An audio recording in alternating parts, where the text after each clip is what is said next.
নমস্কাৰ, আপোনালোক সকলোকে দুগদুগিলৈ স্বাগতম জনাইছোঁ। আৰু আগন্তুক আন্তঃৰাষ্ট্ৰীয় নাৰী দিৱসসমূহ নাৰীসমূহ মহিলাক আই মাতৃকে ধৰি মোৰ বন্ধু বান্ধৱী সকলোকে মই নাৰী দিৱসৰ শুভেচ্ছা জ্ঞাপন কৰিলোঁ। আৰু লগতে আগন্তুক দৌল উৎসৱ আৰু ফাকুৱাৰ কাৰণে অসমবাসী ৰাইজক ভাৰতবাসী ৰাইজক মোৰ ফালৰ পৰা শুভেচ্ছা জ্ঞাপন কৰিলোঁ।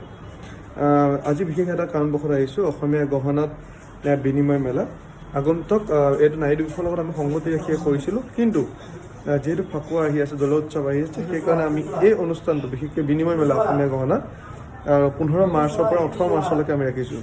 আৰু এই বিনিময় মেলা বিশেষকৈ হ'ব গুৱাহাটী চানমাৰী দুগদুগী শাখাত, নগাঁৱৰ নগাঁও পইণ্টত থকা দুগদুগী শাখাত, যোৰহাটৰ গড়ালি অল্ড বালিবাটত থকা দুগদুগী শাখাত এই বিনিময় মেলা প্ৰযোজ্য হ'ব।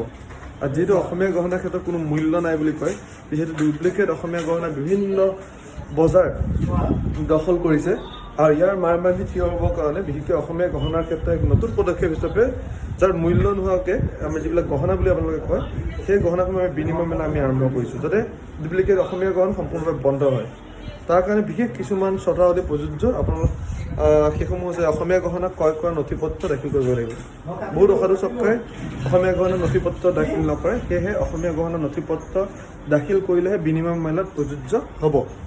দ্বিতীয়টো কাৰণটো হৈছে অসমীয়া গহনা কিছুমান অসমীয়া গহনা হয়তো এবছৰ হ'ব পাৰে, 6 মাহো হ'ব পাৰে, কিছুমান হয়তো 50 বছৰো হ'ব পাৰে, 20 বছৰো হ'ব পাৰে, 10 বছৰো হ'ব পাৰে। চ' সেইটো উদ্দেশ্য ৰাখি যিবোৰ মূলধন বিশেষকৈ ধৰক এটা ৰেট 4,000 হ'ব পাৰে, 5,000 হ'ব পাৰে, তাৰ 0.5% ৰেট কটন কৰি আৰু এই দুগদুগীত থকা যিকোনো আপোনালোকে অসমীয়া গহনা ক্ৰয় কৰিব পাৰিব। যিকোনো আপোনালোকে অসমীয়া গহনা ক্ৰয় কৰিব পাৰিব 50% কটন কৰি। সকলোতকৈ ইম্পৰ্টেণ্ট পইণ্টটো হৈছে নকল অসমীয়া গহনা সম্পূৰ্ণৰূপে নিষিদ্ধ। বিশেষকৈ বৰ্তমান ছ'চিয়েল নেটৱৰ্ক চাইডে অনলাইন শ্বপিঙৰ জৰিয়তে বিশেষকৈ নকল অসমীয়া গহনা ভৰি পৰিছে।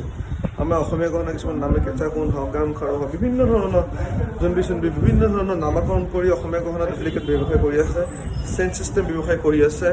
আৰু এতিয়া বৰ্তমান বৰপেটা মেলা হওক, বৰদোৱা মেলা হওক, বিভিন্ন মেলাবোৰ অসমীয়া গহনা বুলি ডুপ্লিকেট গহনা বিক্ৰী কৰি আছে। চ' সেইবোৰ গহনা ইয়াত এই বিনিময় মেলাত প্ৰযোজ্য নহ'ব। আৰু যোনে ছ'চিয়েল নেটৱৰ্কত যদি ক্ৰয় কৰিছে সেইবোৰ গহনা বিশেষকৈ প্ৰযোজ্য নহ'ব।